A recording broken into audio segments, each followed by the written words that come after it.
uz Angliju atbrauksim, te būs tie zilie kalni, tie forši būs viss kārtībā. Jā. Nu, atbraucot uz šejieni, pēc pāris nedēļām sāk saprast to, ka nemazam tik feinši te nav. Cilvēks ir tāda būtne, jā, viņš ir tur, kur viņam ir labāk. Jā. Es vēl nevaru iedomāties, ja visi aizbrauc no Latvijas, kas tur palikt.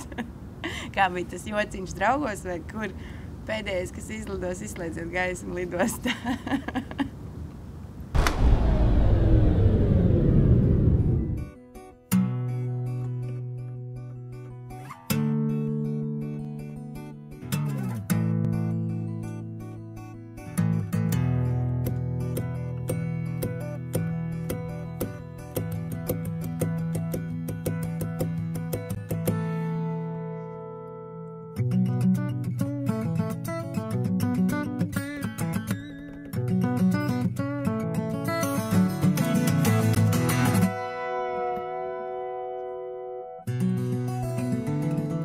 Sapņu zeme Anglija. Zeme, uz kuru izceļo latviešu ģimenes. Man ir jautājums, kāpēc latvieši emigrē? Vai tādēļ, ka krīzes skartā Latvijas ekonomika ir nospiest uz ceļiem? Vai varbūt tādēļ, ka valsts turpina paaugstināt nodokļus un komunālos maksājumus? Vai viņi tiešām labprātīgi brauc projām svešumā? Londonā es satiku Juri un Natāliju, kuri atbrauc uz Angliju, lai smagi strādājot varētu turpināt maksāt kredītu bankai par dzīvokli, kuru nopirka īsi pirms nekustamo īpašumu tirgus sabrukšanas. Viņi bija spiesti atstāt Latvijā savu pusotru gadu veco meitiņu Alīnu. Interesanti, ka runājot ar latviešiem Londonā, es secināju, ka daudz pirms braukšanas prom bija iztēlojušies dzīvi Londonā pavisam citādāku nekā tā ir patiesībā. Vai Anglija tiešām ir tā sapņu zeme? Atbraucot uz šejienu, bija domāts, ka dabūšu labu darbu. Tev vajadzīgi papīri. Nevienam neinteresē, ka tev ir kaut kāda experience, jā, tur, ka tev ir liela pieredze kaut kamā. Nē, vajadzīgi papīri. Dotajā brīdī es varu teikt tā, ka smagi strādāju. Strādāju naktsmājiņas, strādāju noliktavās. No sākuma, kā jau vispārējie, sāku strādāt ar kastu krāmēšanu, jā, fūru krāmēšanu. Jā.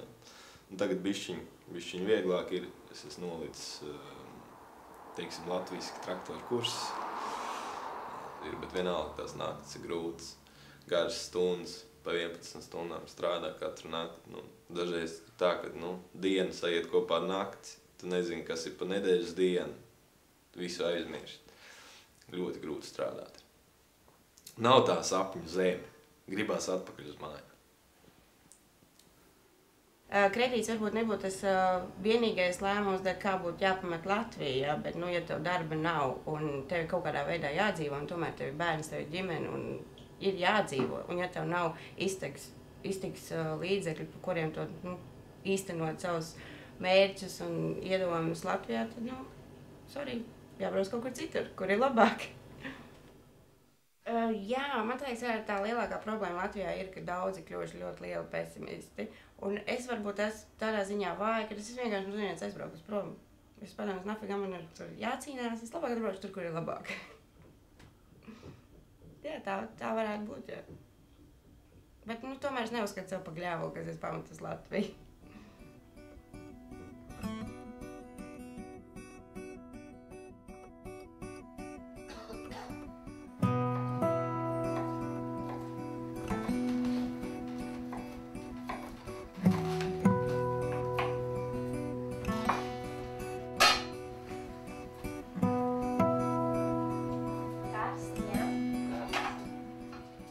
Kad es nemīlu savu valsts, tā ir man dzimtene, un tomēr arī ir kaut kā draugi palikušas.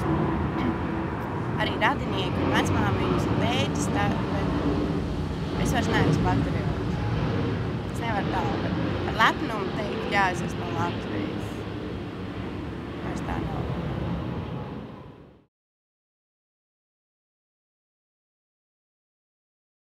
Diezgan grūti ir dzīvot tā, kad meitiņa ir Latvijā. Paši mēs esam šeit, strādājam visu laiku. Vienīgais veids, ciemos aizbraukt, viņa ciemos atbrauc, pazvanam, sazvanamies, tur jau runājamies arī. Vakardien tieši arī zvanīja, tēcis stāstīja, ka, esot tīrījuši dārzu, man tur mašīna stāv manēja, un meitiņai tur vārdiņi arī skrien ārā, ierauga mašīnu, pieskrien ar pirkstiņu rāda. Tete mā, tādas lietas tu uzzini pa telefonu, tas jau, diezgan sāpīgi. Ka tu neesi blakus. Grūti. Tas bija grūti, jā, bet es zinu, ka kaut kad viņi būs tik un tā ar mums kopā, un es esmu ļoti liels optimists, un zinu, ka būs viss kārtībā. Pārdzīvojumi, protams, ir liela, ka tu neredzi, kā tos bērns aug un tā, bet, tas jau tikai laicīgi. Jā, pastāv jau visādi varianti, ja, kad mēs varam arī, piemēram, tanti paņemt līdzi, kas, viņa varētu pieskatīt viņu, bet atkal, tā dzīvošana, ja, kur viņi dzīvos dotie brīdī, nav ne brīvs istabs, piemēram, kur viņi dzīvos. Gribās nostāties uz kājām šodien, dabūt labu darbu, tā, lai, vismaz viens no mums nevarētu strādāt, varētu nestrādāt, ja. Tad arī varētu domāt uz priekšu meitiņam, jo, atstāt kaut kādai polietei viņu šodien te, ne, lai viņi pieskat viņu, paldies, te jau labāk, lai viņi dzīvo Latvijā ar maniem vecākiem, kuriem es uzticos, un es zinu, ka man veitiņi būs apkopti, nokopti, sakopti, smuki. Nekas ar viņu nebūs. Būs viss kārtībā. Nekā es atstāšu kādam nepazīstamam cilvēkam.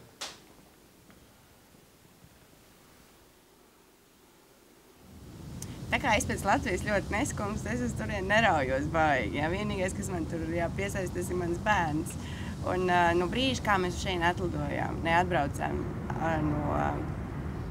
no tā marta, mēs Latvijā bijām vienreiz, tas bija jūnijā. Un mēnesi atpakaļ meitiņa pati pie mums bija atbraukusi, jo ar mammu uz nedēļu paciemoties. Tad, jā, pusgadu laikā var teikt, ka 2 reizes redzēts bērns. Diezgan smagi, jā.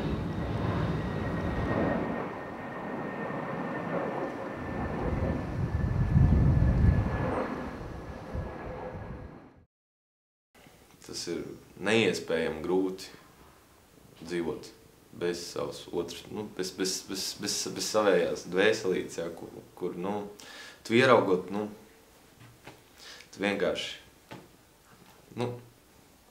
es viņu pieņemsim, viņi nesenīt bija ciemos. Un ļoti grūti pat, lidostā. Tu skaties, jā, un tu nepazīsti.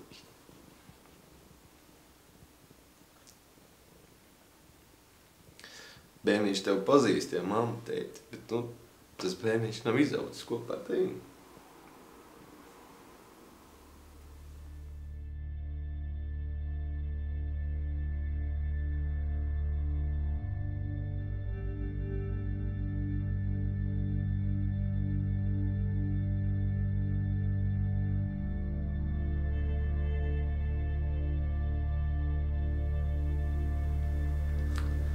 Saprast var tikai tie cilvēki, kam ir tieši tāda pati situācija.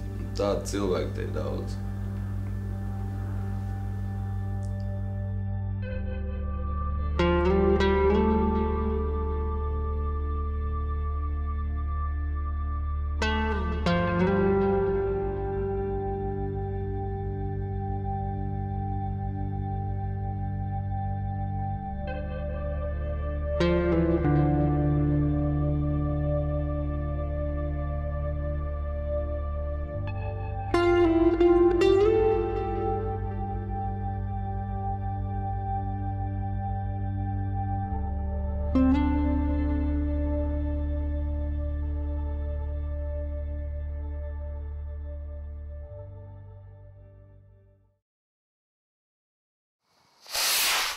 Kādu vakaru mēs ar filmēšanas grupu sēdējām pabā pie Alspintas, un man piezvanīja Juris. Viņš priecīgi paziņoja, ka atgriežas mājās. Pēc mūsu iepriekšējām intervijām viņš nolēma piezvanīt savam bijušajam priekšniekam, kurš pateica, ka viņam ir darbs Latvijā, un pēc 2 nedēļām viņš var sākt strādāt par IT speciālistu. Tajā pašā dienā Juris nopirka biļeti uz Latviju.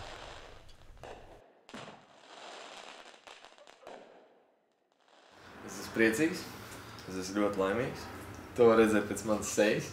Ja iepriekšējās intervijās man bija tāds agresīva noskaņa, tad tagad es esmu ļoti pozitīvi noskaņots.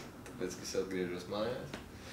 Es atgriežos pie savas ģimenes, pie savas meitiņas, savā mājā, ar saviem cilvēkiem. Kas būs pirmais, ko darīs, kad atbrauks mājās? Samīļošu savu mazo meitiņu. Pagaidām Latvijā neviens nezin, kad es braucu atpakaļ. Un tas būs ļoti liels pārsteigums, kad es ieradīšos svētdien. Ja. Visticamāk, ka meitiņa jau čučēs, kaut gan nečučēs. Nečučēs. Tas būs liels pārsteigums.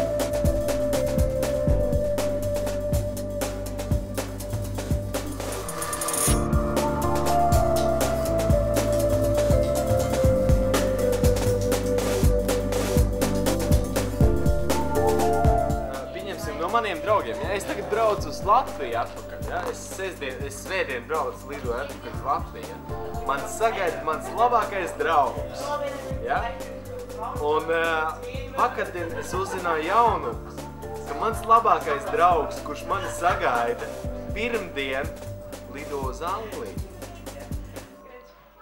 Vai nav fascinējoši, ko? Es viņam uzdevu, kāpēc tu brauc uz Angliju? Man vajag uztaisīt insurance numuru. Priekš kam? Tāpēc, ka viņi taisīs iepriekš iebraucējiem.